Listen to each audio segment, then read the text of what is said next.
jirkii hore wasaaradda arrimaha gudaha Soomaaliland Cali Maxamed Waran Cado oo ku sugan magaalada gobolka Sanaag ee Ceergaabo ayaa mar uu la hadlayay warbaahinta qaar kamid ah waxa uu faahfaahin ka bixiyay heshiiskii lagu soo afjaray colaadii Ceelaf Weyn ee muddada soo jiitamaysay taasi oo kamid ahaa ergooyinkii nabadeynta u timi halkaasi intaas arrin aad iyo aad u qiimo badan oo Soomaaliland isugu tagtay ahayd waxaana laga gaaray natiijo wanaagsan waxyaabahan ku soo arkay waxa kamid ahayd in beelihii meesha ku dagaalamay ama dhibaatadu kala gaadhay inay fahmeen sida loogu soo gurmaday dawlad iyo shacab iyo culimo iyo akhyaar iyo salaadiinba waxay u arkayeen haddii maanta taa wax xun ay ka dambaysayaan dhibka ay leedahay hadday tahay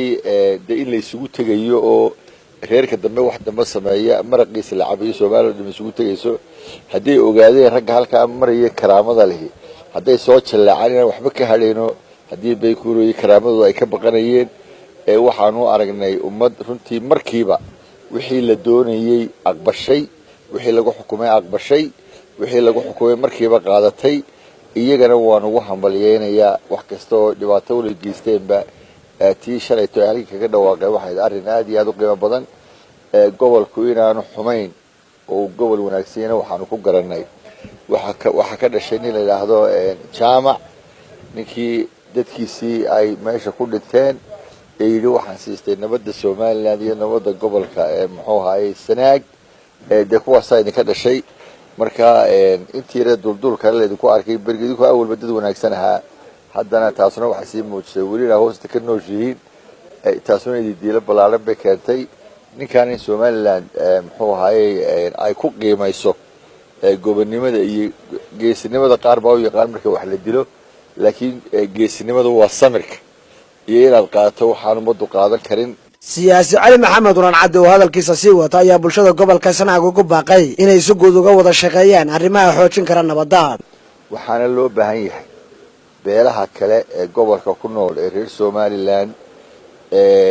muxuu ahaayay u arkaa waxa ka dhacay inay cid gaar ah khuseynayso ama labada qoys khuseynayaan khuseynin hadday magaxumateena gobolka leh hadday amni darratay gobolka leh hadday dhibaatay gobolka leh haddii ay tahay qiimeynta iyo muxuu ahaayay sida goboladu kala horeynayaan waxa lagu xisaabinaya gobolba waxa ka dhacay marka inay u guntadaan oo ay muxuu ahaayay hararaha ka fadhiyaan oo marba cid gardarana ay isugu tagaan oo ay dhinac uga soo wareejistaan ma loo baahan yahay geesta kale ambassador Caawil Cali Ducaale oo isna qayb ka ahaa ergada nabadeynta ee Ceelaf Weyn ayaa sharaxaad ka bixiyay saameynta colaadii Ceelaf Weyn ka dhacday ku yeelatay guud ahaan gobolka Sanaag iyo Soomaaliland war fiican baa ka dhacday halka waxaan Ilaahay uga baryeynaa inay ku dadaalaan inay hirgeliyaan wixii lagu heshiiyay qodobadii lagu heshiiyay bar madoobay nagu noqoto hadeenahay Soomaaliland dagaalada halka ka dhacay daawac bay noo gashay oo adduunku si kale u arkayaan ummadii ku faahna jirtay nabadda inay maanta iyo ku isoo haystaan waa wax falxo weyn xitaa cadowga aan leenahay way dhiirinaysaa waxaa la yidhi colaadda aabbaha inankiisa aasa colaadda nabaddana inanka aabihii aasa waxa weeye gobolkan oo gobol taariikh leh inaynu dareenno inaan dadkeena isku hayno geesinimadan waxa weeye ninka dulqaata weeye ninka geesigii inaynu sidaa ninkaa jaamac uga samray labadiisa inan iyo inanka adeerka u ahaa in taasi dhaqan inoo noqoto Barkhad Maxamuud Geedi Bulsha TV magaalada Ceergaabo.